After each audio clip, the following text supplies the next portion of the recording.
জিন্দাবাদ আমার যুব ঐক্য মঞ্চ জিন্দাবাদ আমার যুব ঐক্য মঞ্চ জিন্দাবাদ ইউনুস তামলিক গ্রেপ্তার করো ইউনুস তামলিক গ্রেপ্তার করো ইউনুস তামলিক গ্রেপ্তার করো Yunus Tamuli go back! Yunus Tamuli go tiga get korok! Yunus Tamuli mundabad! Mundabad jubo kamu jadi dapat! জিন্দাবাদ Puro time satu jadi dapat! জিন্দাবাদ Yunus Tamuli go back! Yunus Tamuli get koi lagi boy! Yunus Tamuli mundabad!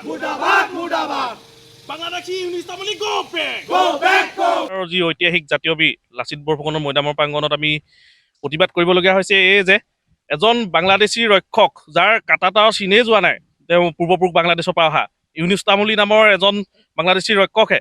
তেওঁ ইতিহাসক বিকৃত কৰি তেওঁ যি বাঘ হাজৰিকা নামত এটি সংগঠন খুলিছে যিটো চৰিত্ৰ ইতিহাসত আমি কোনো তাই আহোম ভাষাত লিখিত বুৰঞ্জীটো পোৱা নাই আজিলৈকে তেওঁ বিকৃত কৰি যি বাঘ সেনা গঠন কৰি তেওঁ ৰাইজক বিভ্ৰান্ত কৰিছে আৰু যি আহোম তেওঁ বংশধৰ বুলি তেওঁ নিজকে ঘোষণা কৰিছে তেওঁক আমি সুধিব বিচাৰিছোঁ সদৌ টাইম ছাত্ৰ সন্থাই তেওঁ কোনটো আহোম বংশৰ ফৈদৰ অতি শীঘ্ৰে ৰাজহুৱা কওক অন্যথা আমি টাই আহোম ৰাইজে তেখেতক আমি উচিত প্ৰত্যুত্তৰ দিম আৰু তেখেতে অসমৰ বিভিন্ন প্ৰান্তত যদি যিকোনো কাৰ্যসূচী কৰিবলৈ যায় তেওঁ গণপ্ৰহাৰ লাভ কৰিবলৈ সক্ষম হ'ব আৰু লগতে অতি শীঘ্ৰে বাঘ সেনা নিষিদ্ধ কৰিবলৈ আমি প্ৰশাসনক দাবী জনাইছোঁ অন্যথা টাই আহোম ছাত্ৰ সন্থাই প্ৰতিবাদী কাৰ্যসূচী গ্ৰহণ কৰা হ'ব আৰু যি তেওঁ নিজকে এক লাচিত বৰফুকনৰ সহযোদ্ধা বাঘ সেনা বুলি ঘোষণা কৰিছে কি আমি আহোমৰ নেতৃত্বত যি শৰাইঘাটৰ মোগলৰ বিৰুদ্ধে যুদ্ধ কৰিছিলোঁ সেই মোগলৰ বংশধৰে কেনেকৈ তেওঁ নিজকে আহোমৰ বংশধৰ বুলি ক'বলৈ সাহস পাইছে ইয়াত আমাৰ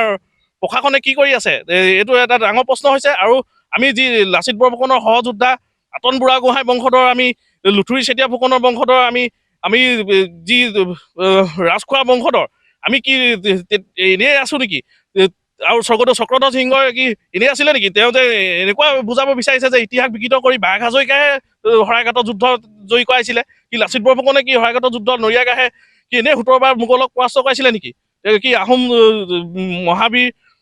বীৰংগনাসকলক কি ত্যাগক তেওঁ অথলে যোৱাব বিচাৰিছে তেওঁ সেই বাঘ হাজৰিকাৰ নামত যি সংগঠন খুলিছে অতি শীঘ্ৰে বন্ধ কৰিবলৈ দাবী জনাইছোঁ আচলতে আমি প্ৰথম ক'ব লাগিব যে ইউনুস তামুলী কোন হয়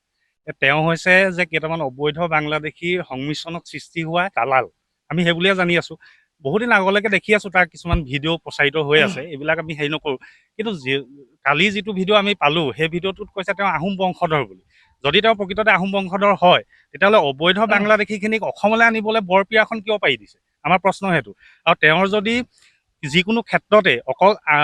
যিখিনি অবৈধ বাংলাদেশী সেইখিনিকে যদি বৰপীয়া পাৰি অসমলৈ আনি দিয়ে তেতিয়াহ'লে আমাৰ অসমত 600 বছৰ ৰাজত্ব কৰি এই যি বৰ অসম গঢ়ি তুলিছে আহোমসকলে তেওঁলোকৰ তেতিয়াহ'লে অৱদান ক'ত যাব গতিকে আমি এইটো হোলোঙাপাৰ ঐক্য মঞ্চৰ পৰা স্পষ্ট কথা কৈ দিছোঁ আমি বৰ্তমান আছোঁ লাচিত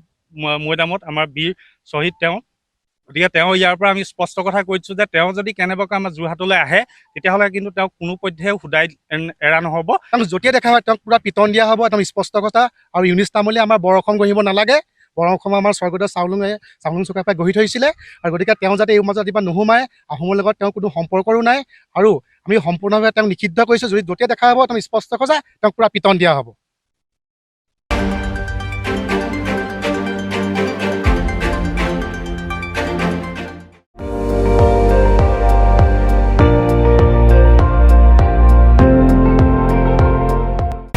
আপুনি চাই আছে ND24 সৰ্বশ্ৰেষ্ঠ নহয় সৰ্বোত্তমৰ দৌৰ